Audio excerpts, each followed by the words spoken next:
I will ask you questions or so, but it's totally free in that I'm going to freestyle, my man.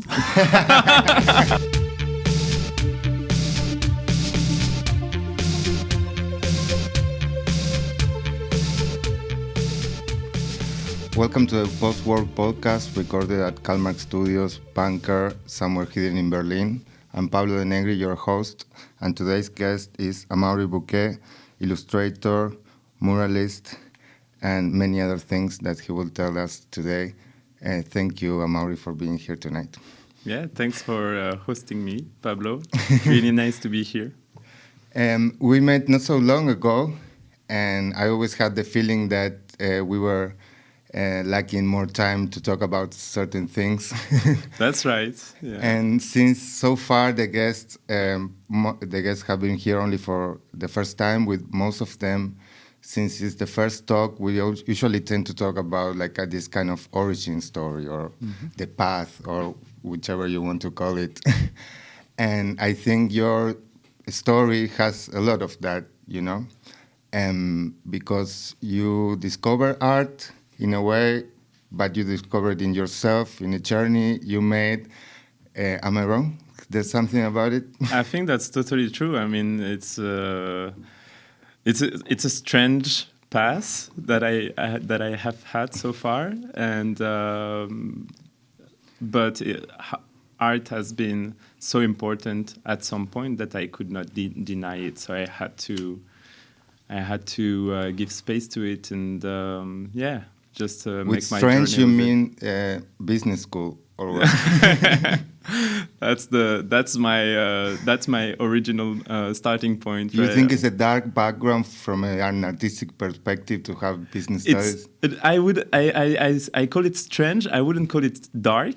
I'm at peace with this, with having done a business school. I think that what's the most funny part about it is always the reaction of people around me when they hear about that, because usually they know me for a few months or like maybe even a few years, and then they're like, "What? You did business school?" And this is like, "What the fuck?" So that's the probably the interesting part about it. But doing a business school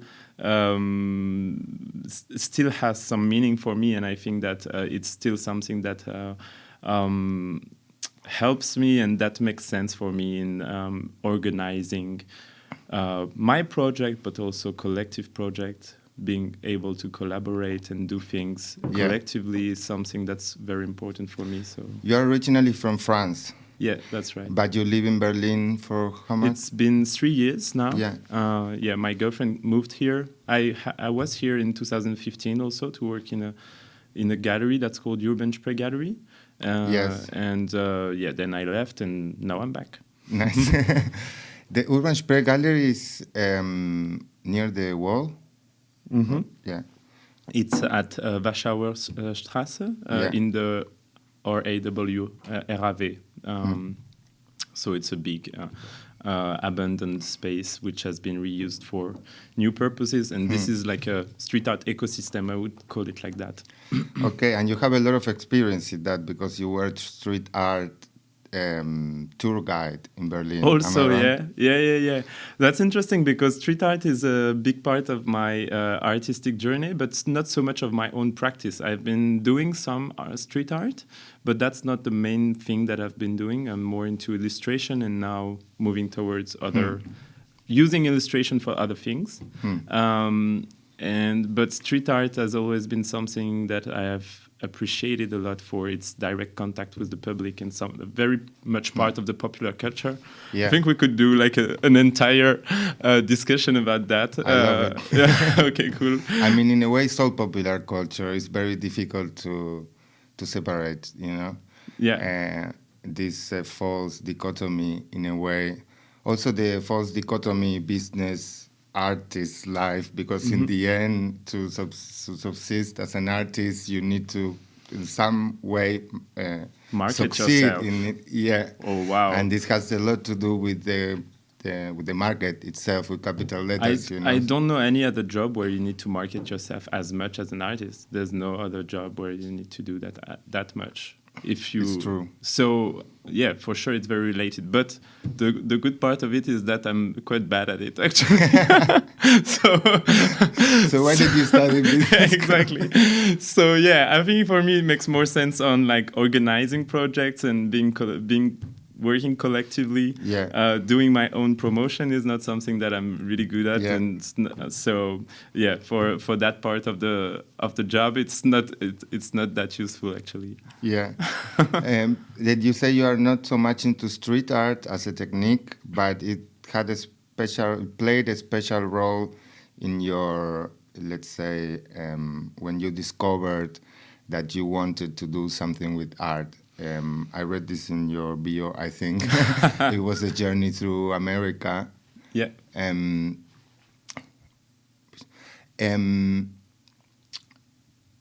Do you think like street art has a special, like an emotional power for you in that way, that you feel like it's something that is something you can just encounter in the street, or in your street, or when you're in a journey, or when you're discovering yourself at the same time? How was it that you did your first mural? And since it's in your bio, I'm guessing it must be an important turning point in your totally path. It has a very special place in my heart, street art.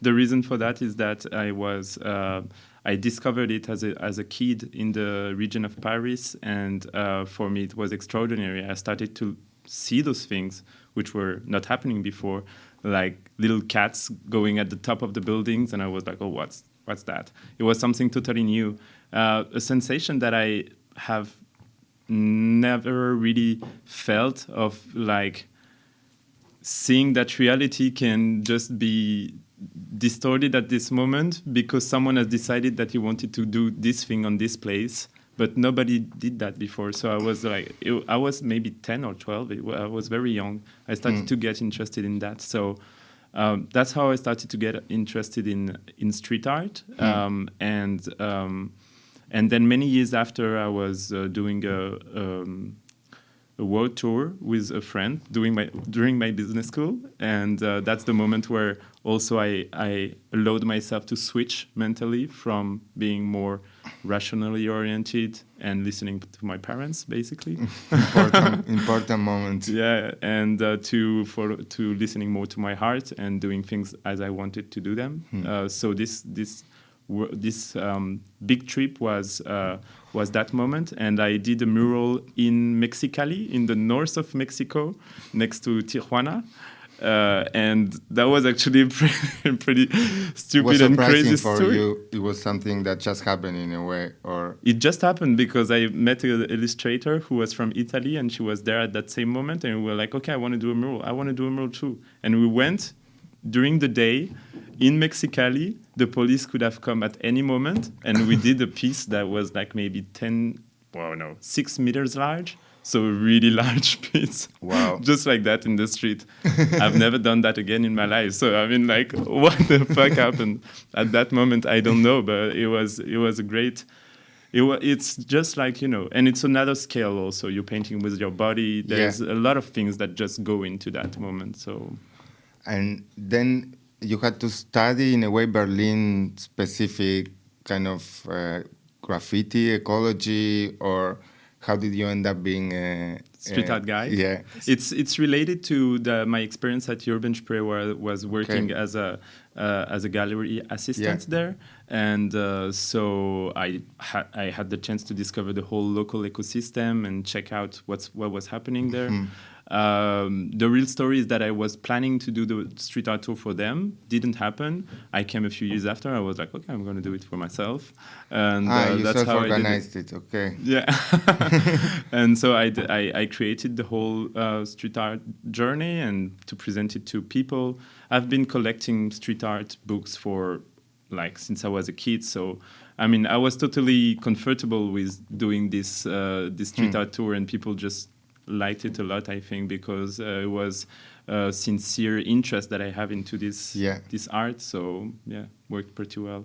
But there's something very interesting about street art, that is, it has switched, or right now I feel that the street art scene is much more into that dimension of, it has been commercialized a lot, images have started to be much more into your face, much more. There's also this whole thing that it's a very male-oriented art scene, like who's the biggest, who has the biggest, who's putting the biggest image out there. Patriarchy in street art. Patriarchy in street art. It's totally a thing. And even girls who go into that field, for a lot of they them, have this like bigger, better. Yeah, they would have this.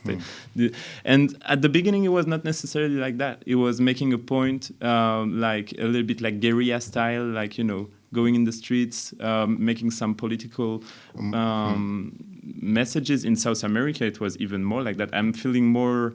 I like the South American scene more, but here in Berlin, it's also cool. It's also very Here it was always oriented. very important spot. I remember when I was 15, 14, beginning 2000s or in the 90s, we would go to Tower Records, to where you will buy CDs and DVDs. Most of people won't remember this. And you would also get magazines, international magazines about certain stuff that you would not get anywhere else in Argentina.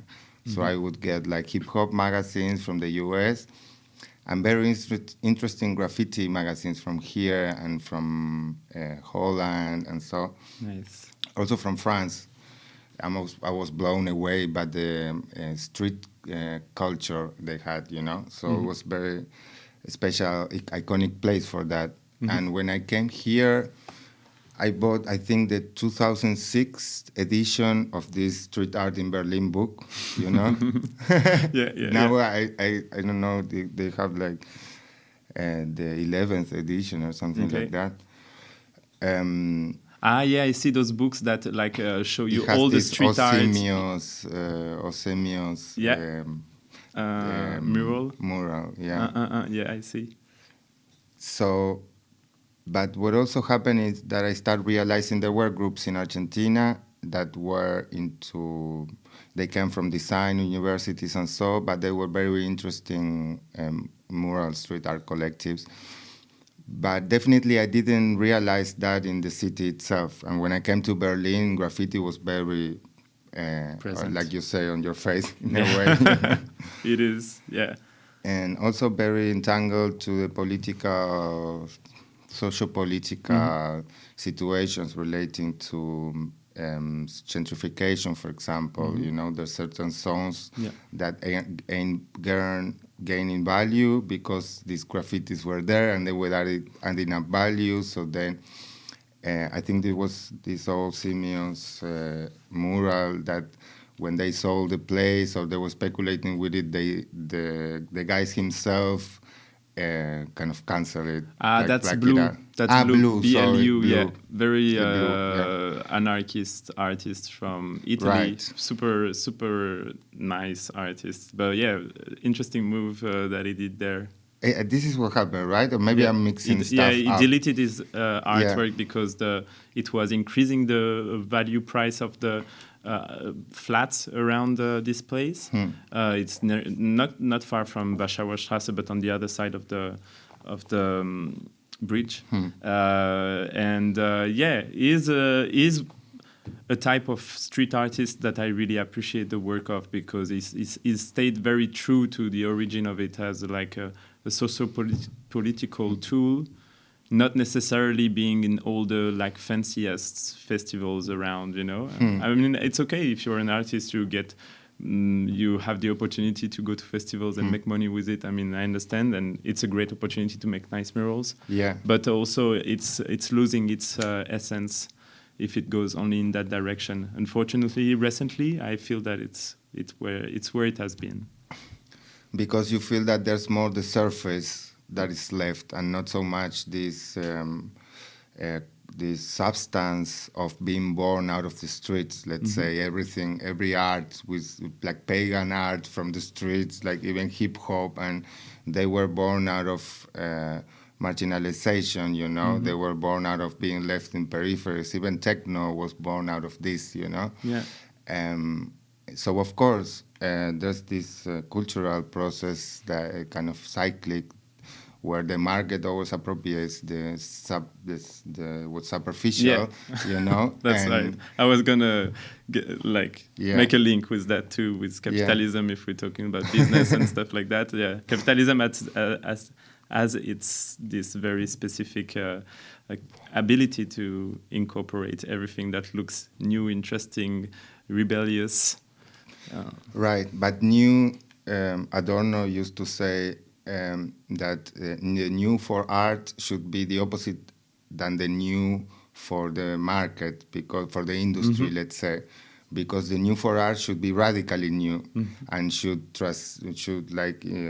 make you a bit uncomfortable, should make you think and work more, whilst the new for the industry, for the market, should be as if it's new, but it's really the same. So it doesn't take you too much to process or digest, or you know. That's right.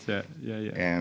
But of course, it's a complex process that happens at many levels, you know, and micro levels also.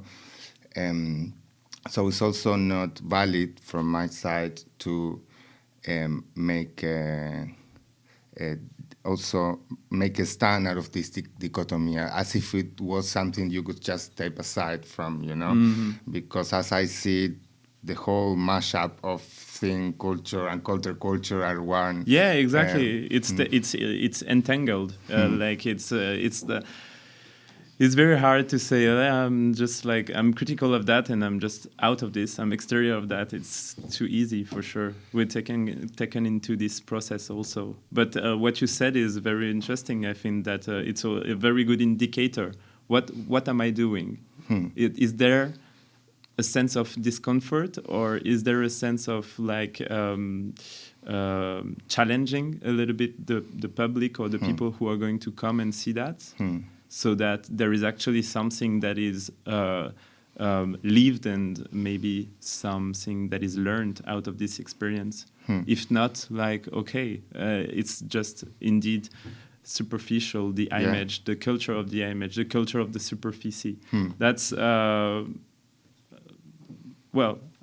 could describe it also as the Instagram culture. I mean, when you scroll like that all day, what are you going to get from each of these images? Is there any type of you can like it, you can like an image, but what if you don't click on actually the thing or the website, and then you get some information about it and you start to give time to it? I don't see. Totally. There must be something being lost there. And actually last week we talked with Walter Benjamin's great-granddaughter, not so much about Walter Benjamin, but a lot about the concepts and so. And what Benjamin realized a century ago already with film and photography and so is that this industrial reproductivity of making everything so accessible, it has to come with a loss of something, you know, and this something he called it the aura, for example, you know. But in these processes, you can also talk about something that is earned, like making it visible for so many people, and things that are lost, you know? Exactly. I think that, obviously the technology age is the age of information. We get access to so much more information. We're capable of producing much more information much faster. I think that this is a representation of that. We're able here to create such a great content. It's amazing. It's great. But there is much more content out there. So what's going to, how people are going to proceed with that? And also in your work, you talk about joyful transgressions of public spaces when it's regarding the street art particularity, let's say. Yeah, that's right.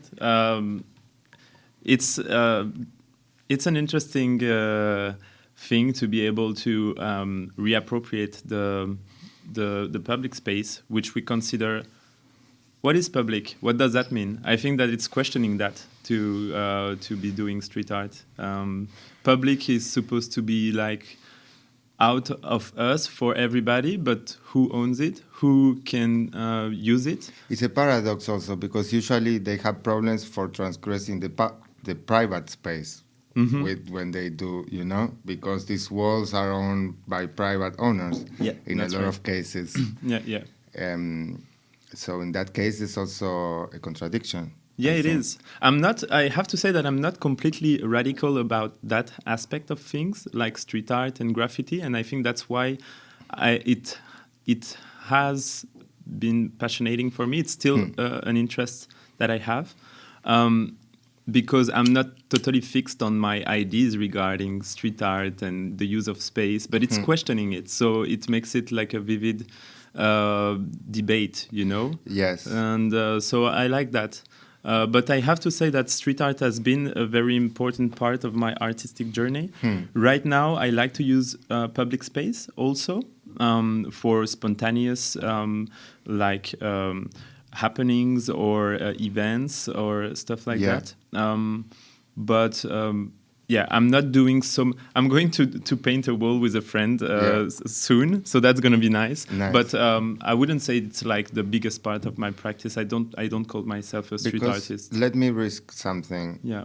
An hypothesis. Yeah. Because you went more for this kind reappropriation of the spaces, but more from the inner discovery, the inner work, let's say. Yeah.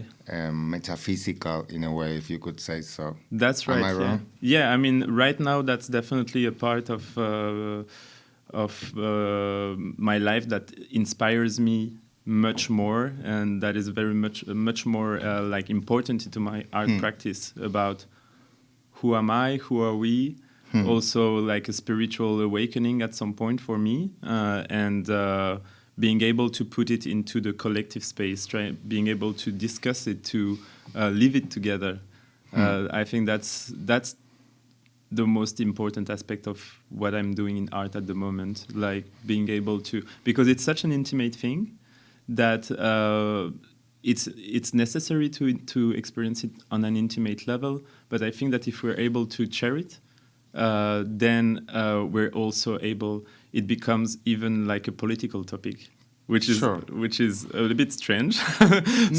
Spiritual, political, a very strange topic to address. But I think that's important. Politics is everything that exists in the distance of the tension between one person and the other. You know, all this exchange is political. There's is the always political aspect of it. So of course, existentialist journeys also include the realization that there's another, you know? Yeah. And this is where it starts being political. Yeah. But this doesn't mean that it has to be bad, you know? Yeah. There's this connotation of the word, let's say, a bad connotation. Yeah, I think also we've been through, as a society, so many difficulties from the intersection of spirituality, religions, and politics, that it feels like a topic like, oh, what are you doing? You want to like mix politics and spirituality? What's that? But Taliban. Taliban, exactly. But for me, yeah, it's more like how do we experience this life collectively, and how do we organize as a society, and how do we what do we expect from life? And this can be addressed on an individual level, but I definitely think that we are social animals, as you were telling it a little bit before. Yeah, off camera. Yeah, off camera, exactly. So that's really a very, very important interest for me. Yeah, and you dedicate a lot nowadays to this participatory, collaboratory, kind of making this discovery of your inner self the center of the work, of the experience. You founded artist collective called Bim Bim. Yeah, Bim Bim, exactly. You know, my brother directs a biennale in Argentina that is called Bim. Yeah, nice. Did Bim, you Bim, steal Bim. the name?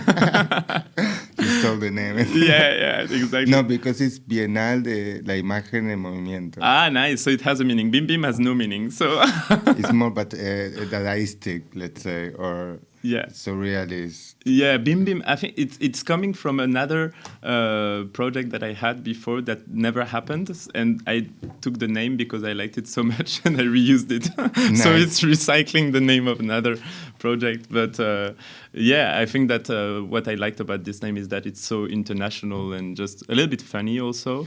And that's what I like about that's what I want to also bring into this discovery, intimate discovery. Psychology can be such a like a heavy topic that art has this power of making it collective, enjoyable, but still profound. So I think that it's not necessarily something that doesn't work together.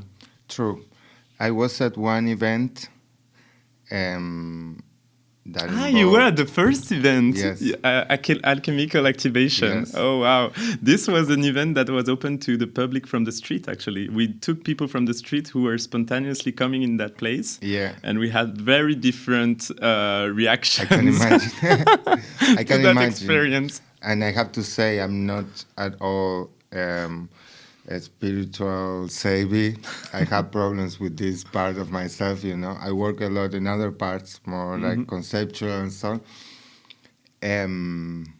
But of course, I try to always work in open up. I know this is good for me. And so I went there because of Alex, I guess. Yeah, Wild Anima, yeah, exactly.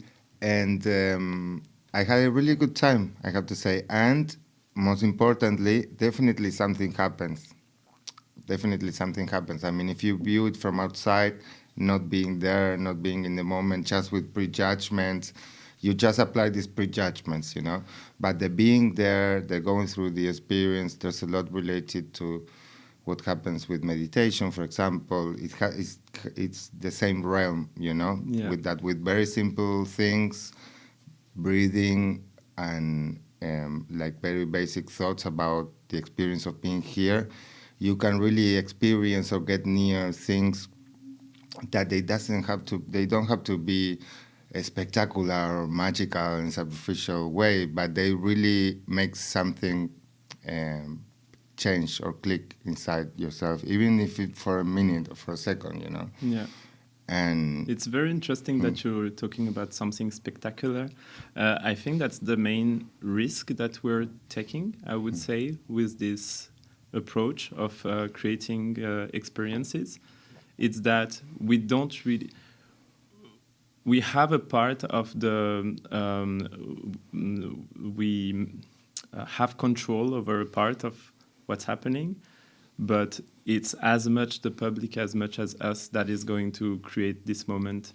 And so indeed it cannot be too spectacular. If it's too spectacular, the public gets out of it. It becomes something that you distance from. There's a separation.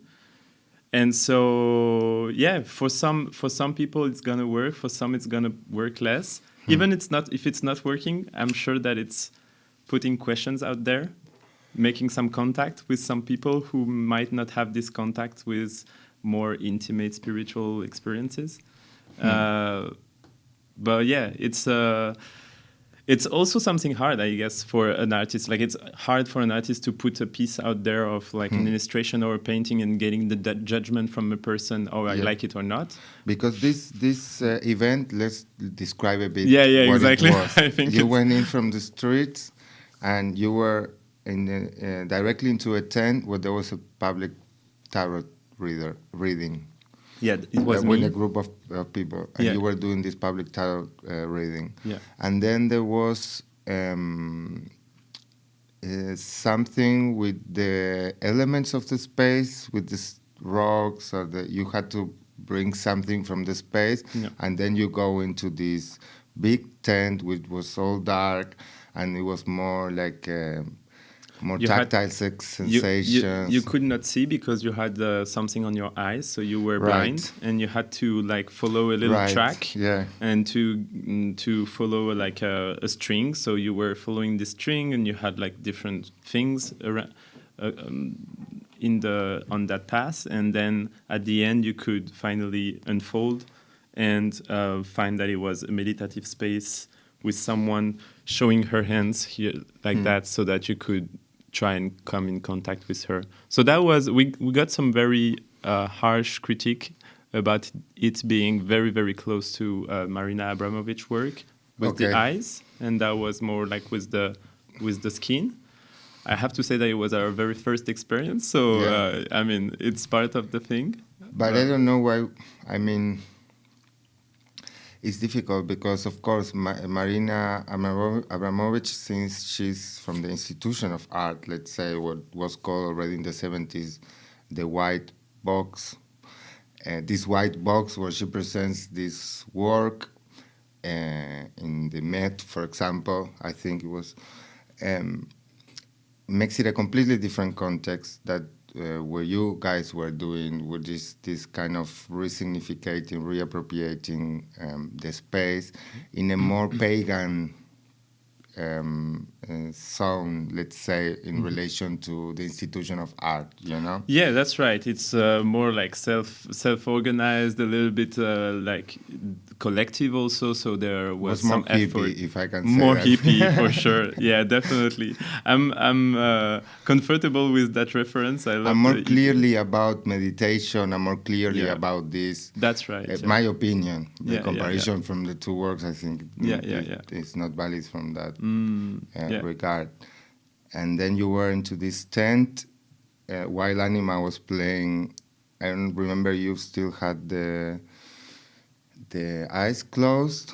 Yeah. And it was this public meditation. It's like if you never did this, suddenly you were there, and after going through this process that necessarily prepares you in a way for that. Mm-hmm. And this is where I felt something happen in a way, you know, like I felt something. Okay. Being a person who wouldn't maybe consciously just go directly into a public meditation, you know. And I think this is very valuable. And some of the reviews I read also from this event go into this direction. Yeah, we had also, so we had some like people not appreciating, other appreciating, and for people who were feeling something, or I think that we were able to create a safe and a nurturing space for them to be able to open up collectively at that moment. So that was the first try. Then we had the second try with ego relaxation, and now we're working on Mother Earth. So it all sounds very very hippie, right? Yeah. Yeah.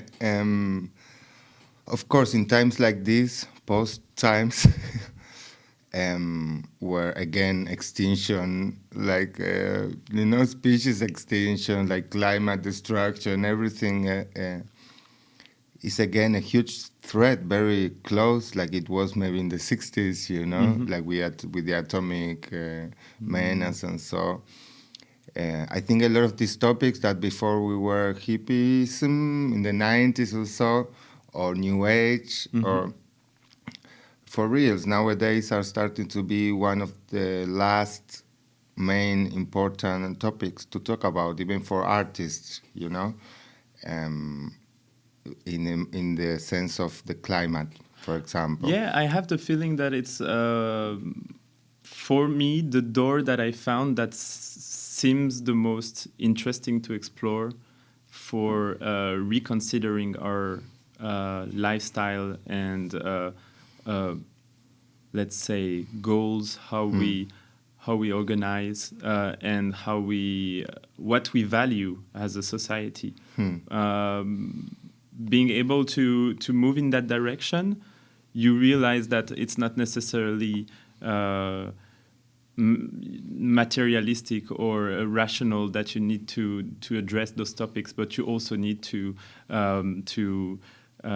let's say balance it with other aspects. And I'm not like so rational. Let's say. But it's interesting because also that's where I think my business backgrounds come into play in a very interesting way, because we could think of like hippie people as being just like, you know, in the air and irresponsible and just like, oh, you know, they're thinking about this very light things. Of the grid, let's say. Yeah, the grid, very idealistic. But I think that it's, in the end, it's a composition that we're going to use to create potentially new ways of living.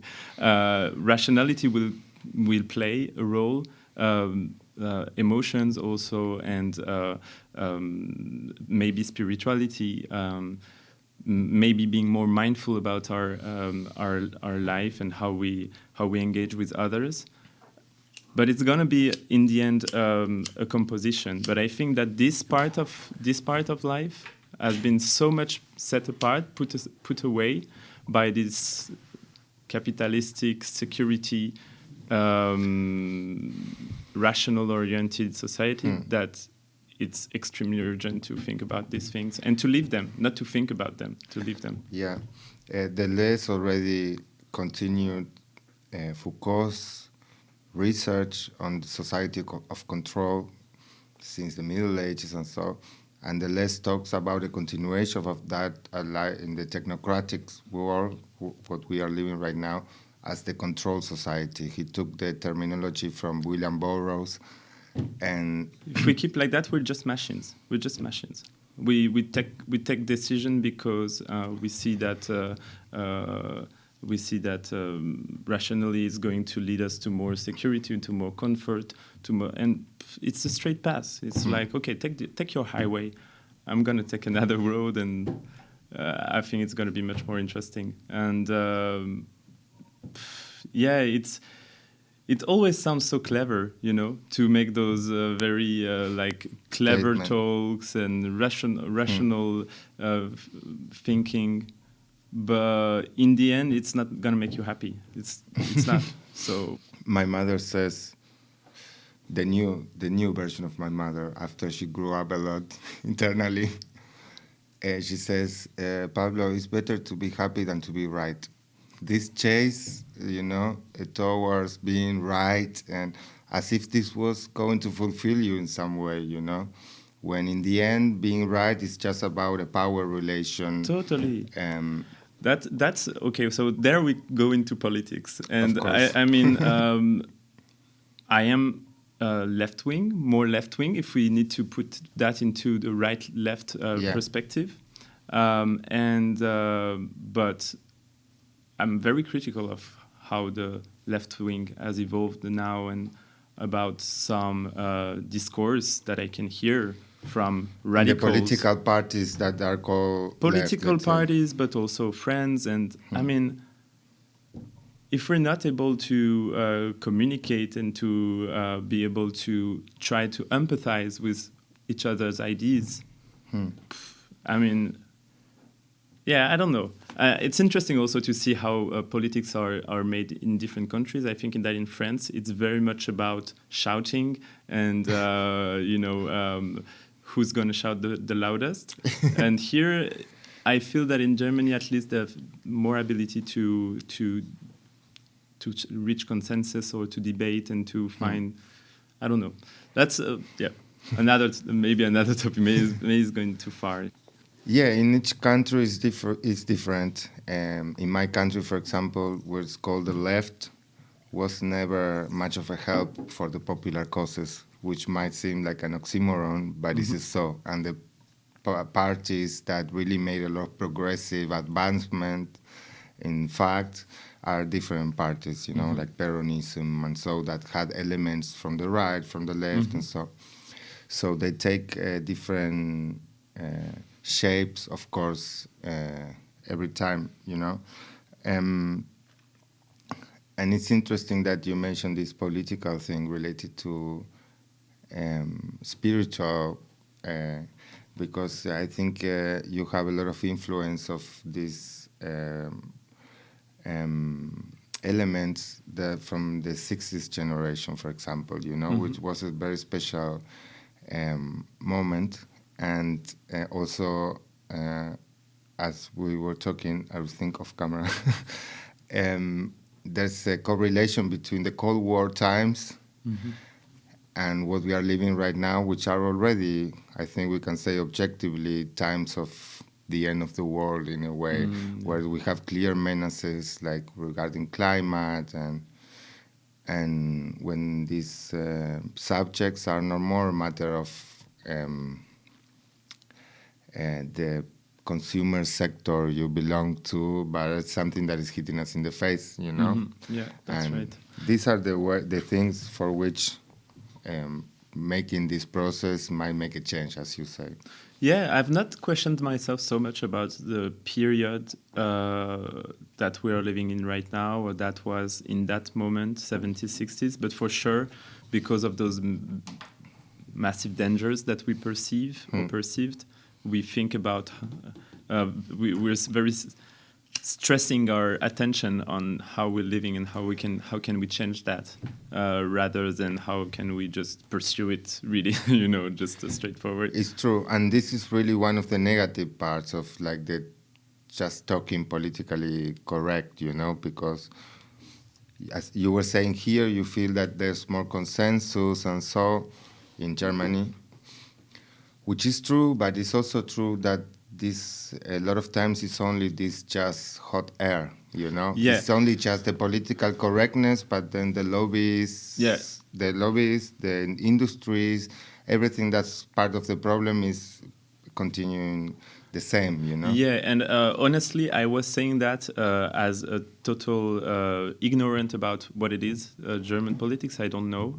Even French politics, I'm not very good at it. It's just a feeling that I have. So in Argentina, they also scream a lot. I can, so. yeah, and I can totally understand. I can totally imagine that people would be like, "Oh, what is saying?" If they know more about politics, because I'm really, I would be happy to actually know more about how it's working, and but it's just a feeling, a general feeling that I have about how it's organized in terms of repartition of the power and how the decisions are made. But I would need to go more into the specifics of what it is politics in Germany, which I don't know. So, but I'm very interested in like experimental civic movements that are trying to do politics or that are actually doing politics. That's something that really passionates me. How a participatory democracy can take more place. How can we experiment in a city like Berlin, for example, with a Klimalist?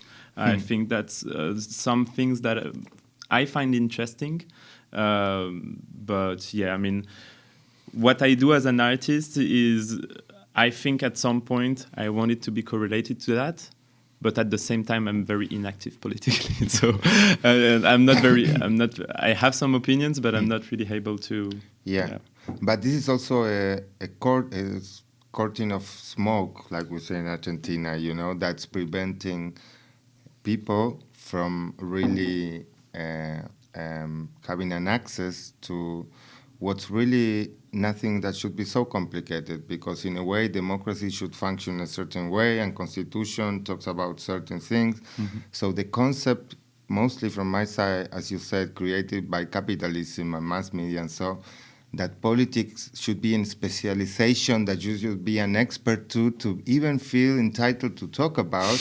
I think this is a construction that is definitely preventing as individuals, to have inner realizations and then act in the way we should act to transform the world in the same direction. Totally. Yeah, that's definitely the space where I feel the most comfortable talking about it, is like how to actually put some actions into place so that we can experiment new ways of organizing collectively.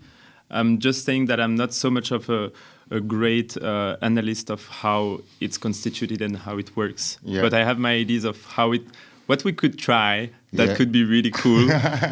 Because I'm also super interested as a citizen, how can I participate in those decisions like locally, or that I think is exciting. Of course, and I can feel how this can be interesting, but also one of the real things about this non-political savviness or something is that you might end up voting maybe the best party, but not a party that has a chance in the real political push and be able to achieve government, and this is always the... there's the tension here for sure. I've been voting for so many different parties so far that I'm just like, it's strange for me. And sometimes I would take a decision, as you say, for having more chance to get to power. Sometimes I would do it more with my heart. It depends. But it's interesting what you're saying, because exactly like we talked in the 60s, for example, was a moment where there was a lot of political participation, but also it was a moment where it was a lot of this inner search, spiritual realizations. And as we were talking, this is also political in a way, and like you said before, these hippie things, in a world after a nuclear war, for example, with no electricity system, with no service systems, these hippie things, it's the only thing we got, And I was watching something the other day that was talking about the modern times of humanity, the modern lifestyle, and how it is only the 0.001% of the entire time of existence of the human race, So, of course, we are living in a very special, confusing, not necessarily coherent with nature reality, Yeah. And that's why these topics are coming back, I think, with a lot of strength, because and the way that I very often have the way to see those struggles as opportunities also, which I know sounds very much like business school bullshit, but but I do see them, like, for example, are how we live in with nature or without nature, I would say. Here in Berlin we have some parks, okay, cool, but I mean, you go to another. For me, a big awakening for that was going in Thailand and working in the jungle with a guide who was born and grew there, and I was so ignorant. I realized how ignorant I was about like everything that's surrounding me, which sounds so like basic. With nature, you mean? What's the name of this tree? What's this bird? How are they interacting? I mean, very simple things. I know nothing about all this, and I think that's the city life. I've been growing up in city, and I don't know for people who are more into the countryside, but for sure for us it's massive, and there's a disconnection that is very big, and it's an opportunity for us to know much more about ourselves, and And this is for sure the aim of your introspective art experiences that you're making with the Bim Bim collective, and so. Yeah, that's right. Yeah, this is part of the realization you got in your long trip, and so, and when you were in America and Mexico, and so your realization had some of this collective kind of awakening was already aimed to that point. Or where do you feel this came from? I think that at that moment I was more just lost. I was just very much lost, and I was just like, okay, everything that I saw through was being just like destroyed, and then I was more like an empty vase at this moment, which could then be rebuilt in different ways, and I very interestingly started to get interested more into social innovation, so reinventing the way that we're going to create associations or even companies, and how we're going to deal with the benefits. So trying out new things, and from there also I started to get interested into art, which asks more questions than it proposes solutions, which I really like, actually, because conversation is just something that I really like. So once you've experienced something, then you can converse about it, and then you can maybe some new ways of living can emerge. Right, and this is what we are trying to do here in a way, in a very humble way. But it's also true that this digitalization, we talk about this a lot here, this social media way that we already adopted as our main exchange, is also very limiting for accessing to a real conversation that would make a change. Yeah, we were talking about it off that, like, okay, sitting with a friend and talking like we're doing now, well, with micros and stuff, but like we're doing now, or that you're doing at the studio at Ilali, where, like, I love that a lot, because we're just there like 80% of what we do is intellectual exchange or just having fun, you know. Ilali is a project space that you organize, no? Yeah, exactly. Here, close to here. I cannot say where In because Chilokis, it's an undisclosed. In Chilokis, it's on the street, Might so be it's here, a very... might be far. We don't know. Yeah, exactly. Here it's a non-disclosure. Because we say in a hidden okay. somewhere in Berlin. Okay. So I wouldn't say where it is here, but our space is very public, so people can just come whenever they want. And that's something that I love about it. It's about like creating culture on a daily basis that people can just like interact with and enjoy, and therefore it's making really art part of everyday life, much more than putting it into some white box or some place a little bit far from where you are. It's next to where people live, accessible. We're trying to be accessible also as people, and so that's something that I cherish a lot, to have the opportunity to be there in this group with this space. It's interesting because it has to do with the spirit of the art vanguards, you know, that the main objective was to integrate integrate art into life. Yeah, exactly. And not to make your life about some institution of art. Exactly. I think that there's kind of like a separation that I feel has been more and more important between art and culture, and like art becoming more like something outside of it that can influence culture afterwards. And I see it more as actually culture itself, expressing itself every day. And if you're able to come and to feel it, it's not just an ideal about tomorrow. It's like we're living in it now, you know. We're doing it now together, and then, yeah, I really like to see it like that. And I mean, to have this process, let's say, you have to also have certain quote of positivity, of optimism, let's say, in the future. And what do you see? Which are the ways that you see this will find its way, let's say, forward in a non-traumatic way? The way that it excites me the most is when I think about like my ideals, you know. But it's definitely not what's going to happen, and I'm just like so that's why I think I like to think of it in the present, like doing it with the people around me, showing that it's also possible to live it like that, and just making it quite simple. But hopefully it can play its part in building up those sensitive spaces, places where you can feel, sense, not only think or see if you're right or wrong, you know, and just like inventing the culture every day also. It has a lot to do with this Oriental, or more specifically Japanese or Zen influence in a way. It happened also in history and in Western culture. History cyclically, when there was these open ups to Oriental culture, there was always a coming back to this getting out of the constant linear, rational, encyclopedist, enlightened, you know, Western frame.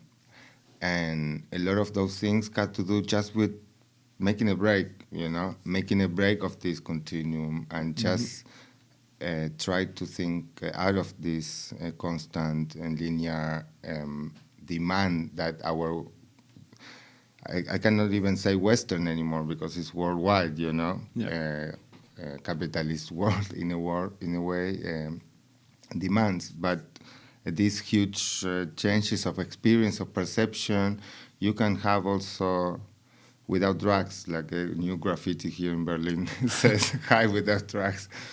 Nice. With very basic things, you know, and this can be for ignorant people on the subject like me, sometimes very shocking, because, I mean, shocking in a good way, but surprisingly good, because you say, wow, it was just, I just needed like to think about my breath for a bit, or to relax, or to, you know, and then